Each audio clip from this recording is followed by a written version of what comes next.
नमस्कार दोस्तों, स्वागत है आपका सक्सेस मंत्रा कक्षा में। मैं हूं नैना जैन। दोस्तों, आप में से अधिकतर स्टूडेंट्स ने ये रिक्वेस्ट की थी कि भाषा के विकास से संबंधित एक वीडियो बनाया जाए। अगर आपको वीडियो पसंद आए तो लाइक, सब्सक्राइब और शेयर ज़रूर कीजिएगा। जितने भी कंपटीशन एग्ज़ाम हैं उसमें भाषा विज्ञान से प्रश्न तो पूछे ही जाते हैं। तो भाषा के विकास को समझने के लिए हमें सबसे पहले भाषा विज्ञान को समझना होगा।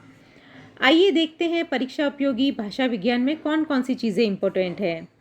सबसे पहले तो भाषा विज्ञान होता क्या है। तो भाषा का वैज्ञानिक अध्ययन जिस शास्त्र में किया जाता है उसे भाषा विज्ञान कहते हैं। भाषा विज्ञान का सूत्रपात यूरोप में सन 1786 ईस्वी में सर विलियम्स जोन्स विद्वान द्वारा माना जाता है। भाषा विज्ञान दो शब्दों से मिलकर बना है, एक तो भाषा और दूसरा विज्ञान। सबसे पहले हम भाषा किसे कहते हैं यह समझते हैं। तो भाषा हम उन शब्दों के समूह को कहते हैं जो विभिन्न अर्थों के संकेतों से निर्मित होता है, जिनके द्वारा हम अपने मन के भावों को सरलता से दूसरों को बता सकते हैं, समझा सकते हैं। दूसरा शब्द है विज्ञान। विज्ञान अर्थात विशिष्ट ज्ञान। उदाहरण के लिए किसी व्यक्ति ने वन में बांस जैसा एक पौधा देखा। उसने उसे काटा तो उसमें से रस निकला। रस निकलने पर उसे ज्ञात हुआ कि यह तो गन्ना है। तो यहाँ तक तो उसका सामान्य ज्ञान था, परंतु गन्ने की खेती करना, उसका उत्पादन शुरू कर देना, यह सब एक विज्ञान है। तो इसी तरह गन्ने की भांति भाषा भी एक प्राकृतिक वस्तु है जो मानव को वरदान के रूप में मिली है। भाषा का निर्माण मनुष्य के मुख से स्वाभाविक रूप में उच्चारित ध्वनियों के द्वारा हुआ। भाषा का सामान्य ज्ञान इसके बोलने और सुनने वाले सभी को होता है। तो यह है भाषा का सामान्य ज्ञान। लेकिन इससे आगे भाषा कब बनी, कैसे बनी, इसका विकास कैसे हुआ, यह सब भाषा विज्ञान की श्रेणी में आता है। तो भाषा विज्ञान को समझने के लिए विद्वानों ने इसे दो भागों में वर्गीकृत किया है। एक है आकृति मूलक, अर्थात भाषा के शेप या आकृति के आधार पर वर्गीकरण, और दूसरा है पारिवारिक वर्गीकरण, अर्थात भाषा परिवार के आधार पर वर्गीकरण, जिसमें मिलते जुलते वर्ण मिलकर एक भाषा परिवार बना लेते हैं। तो आइए सबसे पहले हम जानते हैं आकृति मूलक वर्गीकरण के बारे में। आकृति मूलक वर्गीकरण के अंतर्गत भाषाओं में आकृति की समानता देखी जाती है। आकृति मूलक वर्गीकरण के आधार पर भाषाओं को दो भागों में विभक्त किया गया है। पहला अयोगात्मक और दूसरा है योगात्मक। तो सबसे पहले अयोगात्मक के बारे में जानते हैं।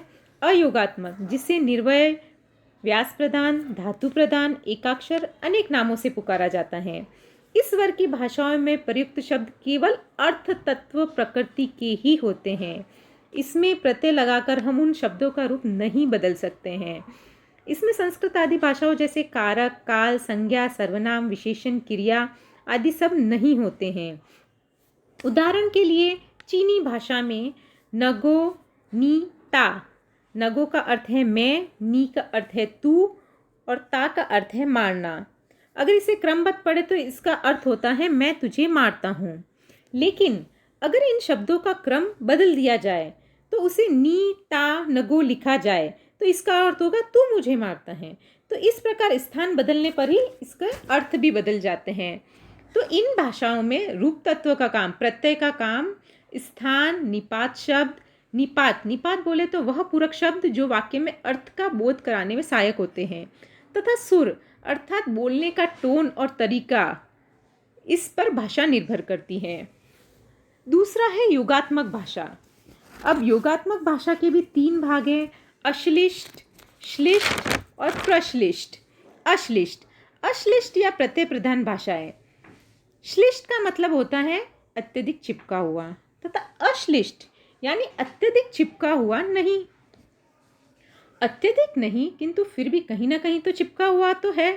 अतः वे भाषाएं जिनमें प्रत्यय, प्रकृति अर्थात अर्थ तत्व से चिपका हुआ रहता है किंतु इतना अधिक चिपका हुआ नहीं कि उसे पृथक रूप में न जाना जा सके, तो वह कहलाती हैं अश्लिष्ट भाषाएं। इनको 5 वर्गों में बांटा गया है। पहला है प्रत्यय संयोगी। तो इसमें प्रकृति के पूर्व में ही प्रत्यय जुड़ता है।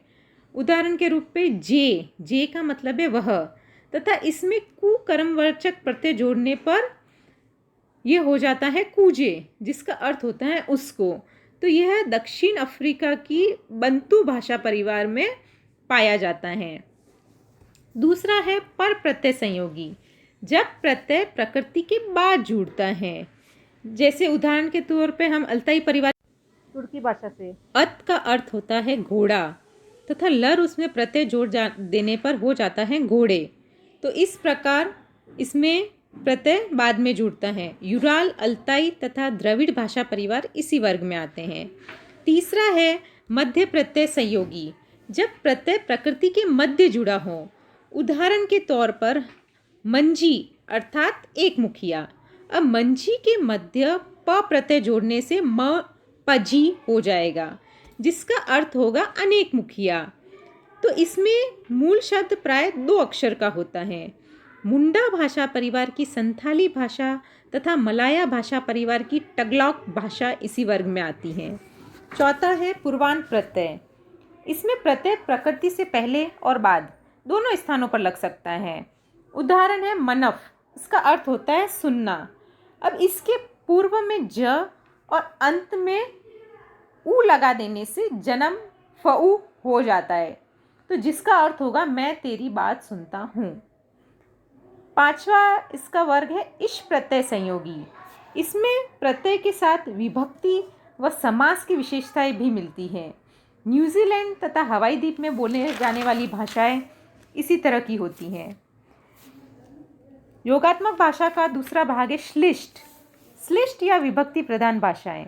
इस वर्ग की भाषाओं में मूल प्रकृति के साथ विभक्तियां जोड़ने पर मूल प्रकृति में भी परिवर्तन हो जाता है। जैसे संस्कृत में अपठत शब्द हैं, इसमें से यदि त प्रत्यय पृथक किया जाए तो अपठ रूप रह जाएगा। तो जो मूल प्रकृति मूल शब्द है ही नहीं, मूल इसकी प्रकृति है पट। अब इसे भी 2 भागों में बांटा गया है, अंतमुखी और बहिर्मुखी। अंतमुखी विभक्ति प्रधान भाषाएं। इसमें विभक्ति प्रकृति के अंदर ही जुड़ती हैं। इसकी 2 अवस्थाएं हैं, संयोगात्मक और वियोगात्मक। संयोगात्मक का उदाहरण है अरबी भाषा और वियोगात्मक का उदाहरण है हिब्रू भाषा। इसका दूसरा भाग है बहिर्मुखी या विभक्ति प्रधान भाषाएं। इसमें विभक्ति या प्रत्यय प्रकृति के बाहर जुड़ती हैं। उदाहरण के तौर पर हम संस्कृत का पठती शब्द देखते हैं, तो इसमें ती प्रत्यय पट धातु से बाहर लगा है, अतः ती हटाने पर भी मूल प्रकृति बनी ही रहती है। संस्कृत, ग्रीक, लैटिन, अवेस्ता ये सभी इसी वर्ग में आते हैं। अब योगात्मक भाषा का तीसरा भाग है प्रश्लिष्ट या समास प्रधान भाषाएं। प्रश्लिष्ट यानी प्रकर्ष रूप से चिपका हुआ। तो इन भाषाओं में प्रत्यय प्रकृति से इतना अधिक चिपका हुआ होता है कि उसे अलग से पहचानना भी कठिन होता है। प्रकृति और प्रत्यय जुड़कर एक नया ही रूप बनाते हैं। इसके भी 2 उपविभाग हैं, पूर्ण प्रश्लिष्ट या पूर्णतः समास प्रधान। दूसरा है आंशिक प्रश्लिष्ट या आंशिक समास प्रधान। उत्तरी अमेरिका की चेरोकी भाषा, ग्रीनलैंड की एस्किमो भाषा तथा पिरेनीज की पर्वतमाला की बास्क भाषा इसी वर्ग में आती है। तो यह था भाषा का आकृतिमूलक वर्गीकरण। अगली कक्षा में हम भाषा के पारिवारिक वर्गीकरण को समझेंगे। So thank you for watching. Bye.